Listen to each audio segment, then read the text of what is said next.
భారత రాజ్యాంగ నిర్మాత డాక్టర్ అంబేద్కర్ కల్లుగన్న ఆశయాలు నెరవేరాలంటే ప్రతి ఒక్కరూ చదువుకుంటేనే అంబేద్కర్ ఆశయాలు నెరవేరుతాయని సర్పంచ్ స్వావరి వియ్యమ్మ ఎంపీటీసీ న్యాయవాది అంబరయ్య తెలిపారు. ఆదివారం భారత రాజ్యాంగ నిర్మాత అంబేద్కర్ 64వ వర్ధంతి సందర్భంగా పెద్దెమిల్లో అంబేద్కర్ విగ్రహానికి చిత్రపటానికి పూలమాలలు వేసి ఘనంగా నివాళులర్పించారు. మొట్టమొదటిసారిగా ఈ భారతదేశంలోనే లేదంటే ప్రపంచంలోనే చెప్పుకోవచ్చు, పుస్తకాలకి మొట్టమొదటిసారిగా ఇన్సూరెన్స్ చేసిన ఒక మొగాడు ఎవడు అని అంటే డాక్టర్ బాబాసాహెబ్ అంబేద్కర్.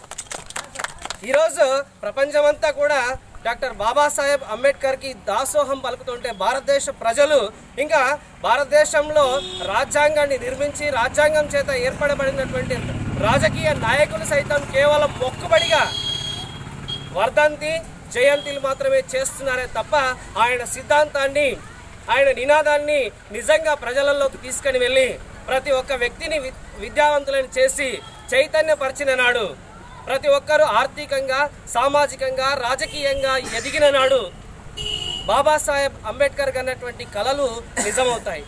మరి ఇక్కడ వచ్చినందుకు గ్రామ ప్రజలకు ఇక్కడున్న అందరికీ నాయకులకు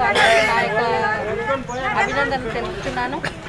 ఇది వర్ధంతి చేసినప్పుడు లేదా జయంతి చేసినప్పుడు కాకుండా మరి పౌరులంతా మరి దృష్టిలో పెట్టుకొని మరి ప్రతి ఒక్కరు కూడా ఒకరికొకరు సహకరించుకొని మరి రాజ్యాంగాలు చెప్పడమే కాదు చేయడంలోనూ కూడా ముందుండి ప్రతి ఒక్కరు ఒకరికొకరు ఒకరి వేడలు ఒకరు ప్రేమపూర్వకంగా మరి అంబేద్కర్ ఆశయాలకు అనుకూలంగా నడిచినప్పుడే మరి రాజకీయాలు కానీ ఊళ్ళు కానీ గల్లీలు కానీ బాగుపడతాయి. కాబట్టి భారతదేశానికి కాకుండా ప్రపంచానికే ఒక దిక్సూచిని సూచించినటువంటి బాబాసాహెబ్ అంబేద్కర్ గారు ఒక అట్టడుగు వర్గంలో ఒక తక్కువ కులంలో జన్మించినటువంటి అతను మరి ప్రపంచం గుర్తిస్తుంది కానీ భారతదేశంలో ఆయన యొక్క ప్రస్తావన ఉండదు.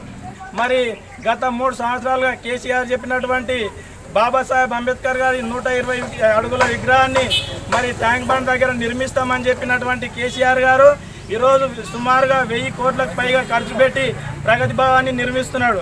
అంటే ఆయనకు డబ్బు లేదా సమయం కలిగి లేదా బాబాసాహెబ్ అంబేద్కర్ గారి విగ్రహం పెట్టడానికి అనేది మరి ఈరోజు మనం అందరం గుర్తించుకోవాల్సిన అవసరం ఉంది. లేబర్లు పోతున్నారు, అందరూ చాలా బాధ అనిపిస్తున్నది. ఎందుకంటే మేమందరం చదువుకున్నందుకే ఈరోజు ఒక మంచి బట్టేసి మంచి తిండి తింటున్నాం, మంచి పిల్లల్ని మరి పెద్ద చేస్తున్నాం, మంచి స్కూల్లో చదివిస్తున్నాం. కాబట్టి మన పిల్లల్ని చదివిస్తేనే అంబేద్కర్ ఆశయాలు అంబేద్కర్ కళలు నెరవేరుతాయి. కాబట్టి చదువుకొని ఉద్యోగాలు చేయాలి, ఉద్యోగాలు చేయకపోతే వ్యాపారం చేయాలి, వ్యాపారం చేయకపోతే బస్టర్లో 4 దుకాణాలు పెట్టుకోవాలి. ఈ రోజు కూడా మనం ఎస్సీలము ఒక 4 షట్టర్లు లేవు, 4 దుకాణాలు లేవు, 4 దంతలు చేసుకోలేకపోతున్నాము.